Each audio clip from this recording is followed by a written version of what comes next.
There are moments in life when just a touch, a look, or just a quiet evening together can carve the deepest memories into our hearts. Welcome back to the Midnight Musings Stories channel.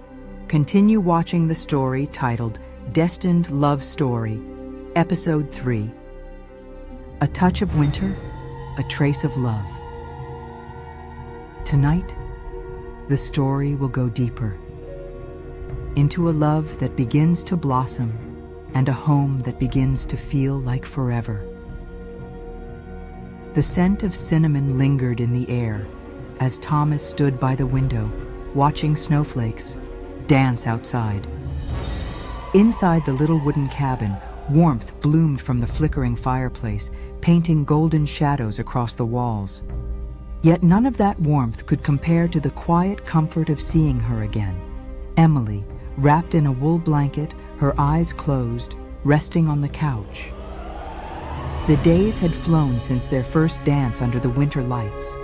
Now he brought her to his family's cabin, a place he hadn't visited in years. He said it was just for a weekend getaway, but deep down he wanted her to see what home meant to him.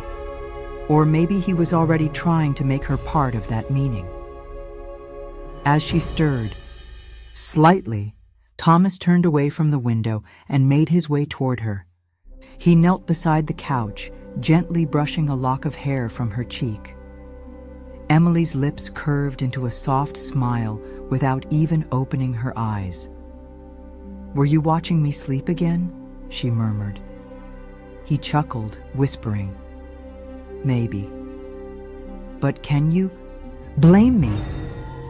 She opened her eyes, and their gaze met, a silent moment where no words were needed. She sat up slowly, the blanket slipping off her shoulder. Thomas reached to pull it back up, but his fingers lingered for a second longer than necessary. The closeness between them felt heavier now, almost electric. Emily leaned in, her voice low and playful. "You know, this place feels like a secret, story waiting to unfold." Thomas nodded. "Then let's write it together." That night, the snow fell heavier, muffling the world outside into silence. Inside, the fireplace crackled, and they sat side by side, sipping hot chocolate, knees gently brushing.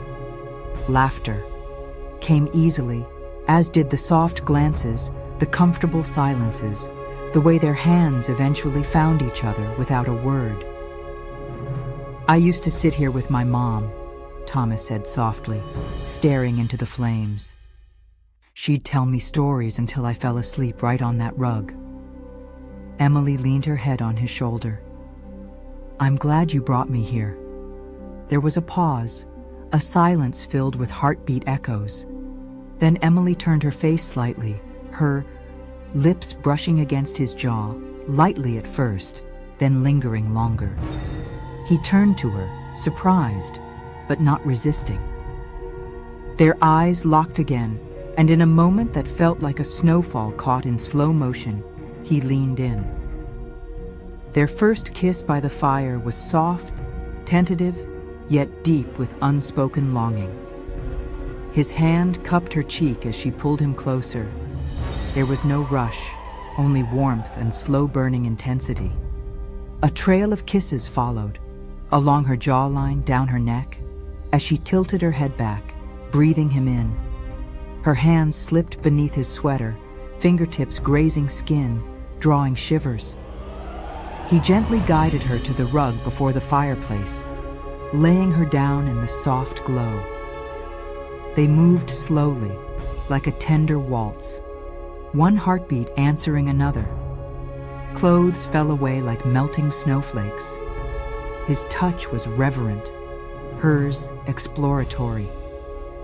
It was not just desire, it was intimacy woven with affection, passion shaded with tenderness.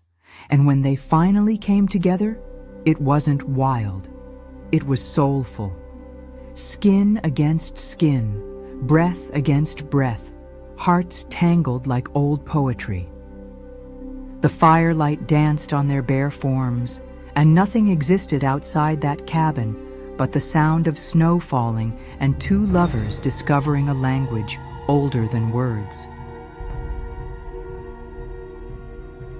Later, as they lay, wrapped in each other beneath the blanket, Thomas whispered, This feels like home." Emily looked up at him, eyes glowing. "It does." But somewhere inside her, a question stirred, because even in warmth, sometimes shadows grow, and some hearts carry stories they're afraid to tell. Thomas couldn't sleep that night, even with the faint rustling of snow brushing against the window pane, the warmth of the fireplace flickering beside him, and the soft ticking of the clock echoing in the silence. His heart refused to rest. Goodbye. Memory of her smile lingered like a trace of perfume on his skin. The way she tilted her head when she laughed, how her fingers brushed his when reaching for a coffee mug, and the spark in her eyes when she talked about the most trivial things. It was maddeningly beautiful, and tonight he missed her more than ever. He stepped outside, the cold biting his skin. But his heart was burning with something far stronger than the winter chill. Inside her apartment, Emily was watching the snowfall, lost in thought. She had tried to tell herself that what they shared was just a fleeting moment, a winter distraction. But the ache in her chest said otherwise. Her phone buzzed. A message from Thomas. "Are you still awake?" Her heart skipped a beat. "I can't sleep either," she replied. Moments later, there was a knock on her door. Emily stood there, staring at it, hesitating, but something inside her knew. If she didn't open that door tonight, she might regret it forever. She opened it. There he was, hair slightly messy, cheeks reddened from the cold, eyes filled with something unspoken. They stared at each other for a few seconds, silence thick with tension, longing, fear, and desire, all wrapped in one breathless pause. Thomas took a slow step forward, raising his hand to gently brush a stray strand of hair from her face. "I didn't come here to confuse you, Emily," he said softly. "But I can't pretend anymore that you haven't taken over every corner of my mind." She lowered her gaze, fingers trembling slightly. "I don't know what this is, Thomas. I'm scared." "So am I," he whispered. "But I'd rather be scared with you than safe without you." Their lips met, not with haste, not with desperation, but with quiet hunger, as if every second leading to this moment had been a gentle, slow burn. The kind that ignites everything without a single flame. Thomas pulled her close, and she let herself melt into his arms. His kiss traveled down her neck, slow and warm, each touch like poetry against her skin. Clothes slipped away, not rushed, but reverent, like two souls unwrapping each other, learning curves and size, discovering every inch of what had only been imagined until now.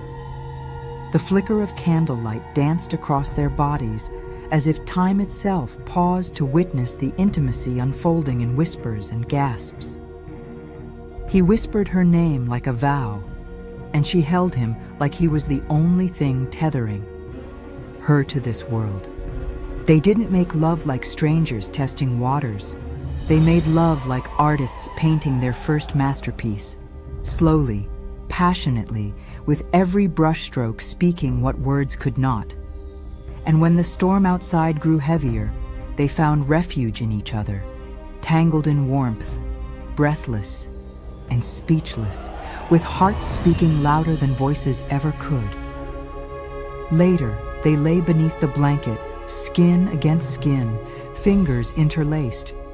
Emily turned to him and said, This doesn't feel casual anymore, does it? No, Thomas said, kissing the back of her hand.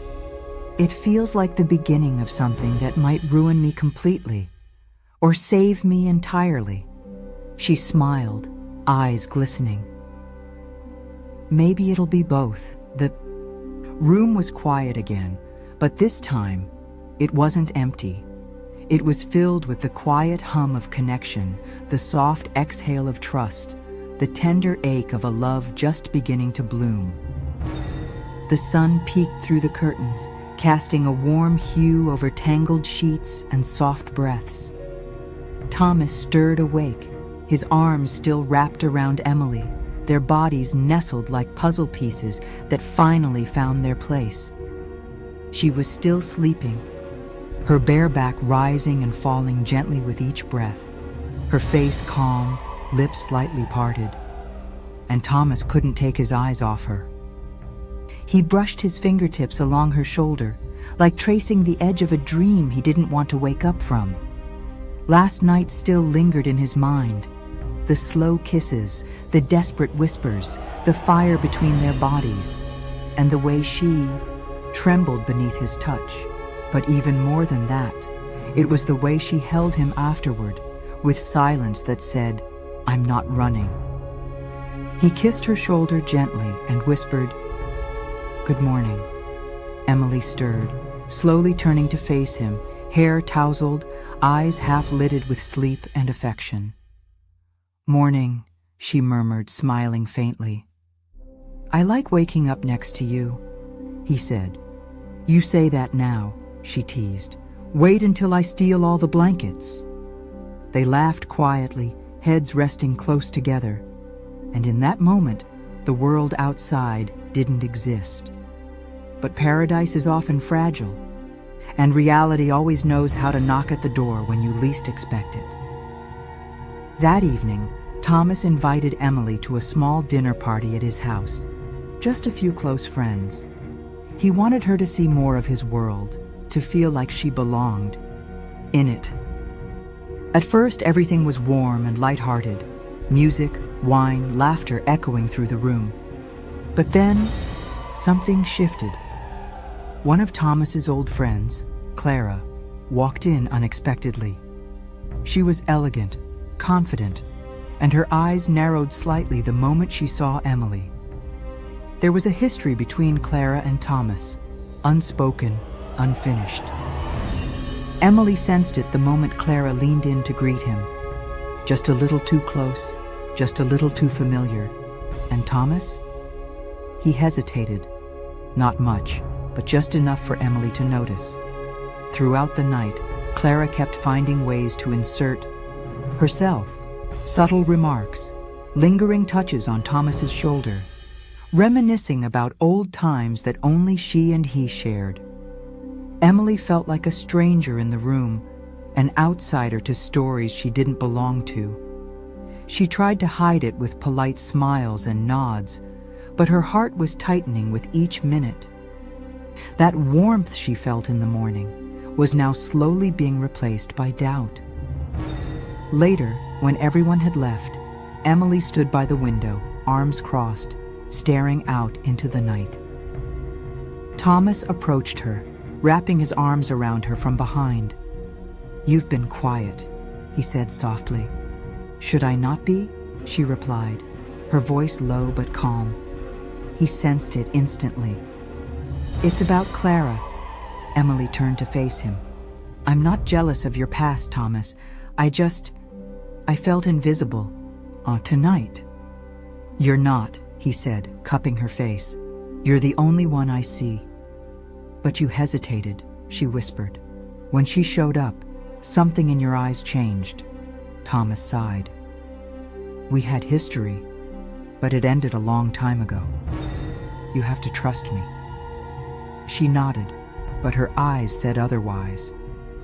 That night, Emily left his house without saying much.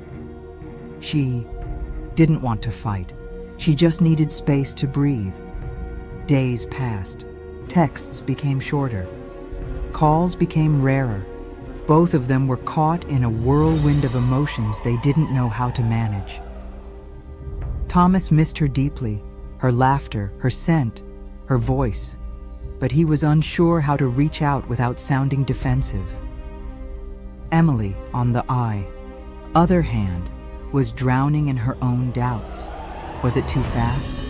Was she just another chapter in his story, one that could be closed easily? She went back to the bar where they first met, hoping to find clarity in the echo of their beginning, and as fate would have it, Thomas showed up too. They sat across from each other again, like strangers, but not really. "Do you remember our first dance?" he asked softly. Emily nodded. "I remember everything." He reached out, taking her hand. "Then let's stop letting fear write the rest of our story."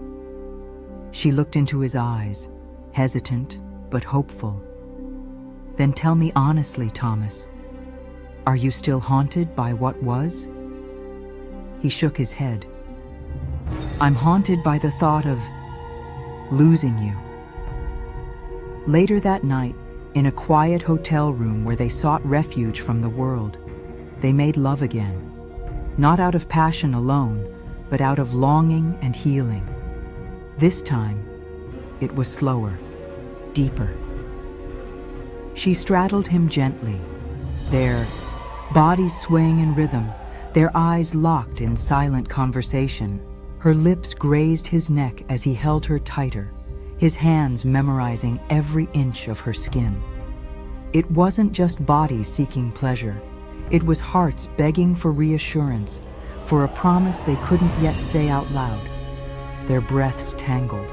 In the dim light, and in that moment, every doubt melted beneath the weight of touch and trust. When it ended, she lay in his arms again, eyes closed, heart still racing. Thomas kissed her forehead and whispered, "I don't know where this will go, but I know I want to walk it with you." She smiled faintly, eyes glistening. "Then let's just take one step at a time. Together." 2 weeks had passed since that intimate night. Emily hadn't returned, not because she didn't love Thomas, but because she was afraid to love him too much again. And then, one rainy afternoon, she came back, wet from head to toe, eyes red, voice trembling. She stood at his door. "I'm sorry," she said, "for leaving, for pushing you away, for being scared of something real." Thomas pulled her into his arms. "You're here now. That's all that matters." That night, their love unfolded again. This time not rushed, not desperate, but slow, tender, healing. He kissed her skin like it was sacred. She traced his body like it was home. Their breaths were soft whispers. Their bodies, a gentle symphony. No words were needed, only touch, only closeness. This was not lust. It was redemption. Wrapped in each other, they healed, not just hearts, but scars. The next morning, Emily looked at him with sleepy eyes and said, "I don't want to wake up alone ever again." "You won't," he whispered, "not while I'm here." They moved in together, built a small, quiet life. There were still flaws, arguments, moments of silence. But now, there was also warmth, laughter, forgiveness, and love. Real love. One evening, Emily asked, "What if we never met?" Thomas smiled. "Then I would still be searching for you." She leaned into him. "Thank you for not giving up on me." He held her tighter. "Thank you for coming back." Sometimes love comes late. Sometimes it comes after pain, after mistakes. But if it's true, it always finds its way back. Emily and Thomas weren't perfect, but they chose each other again and again, and that's what love really is. if this story touched your heart. Like the video, subscribe to Midnight Musings Stories, leave a comment below. Share this video with someone who believes in love. What was your favorite moment? Let us know in the comments. See you in the next SP4.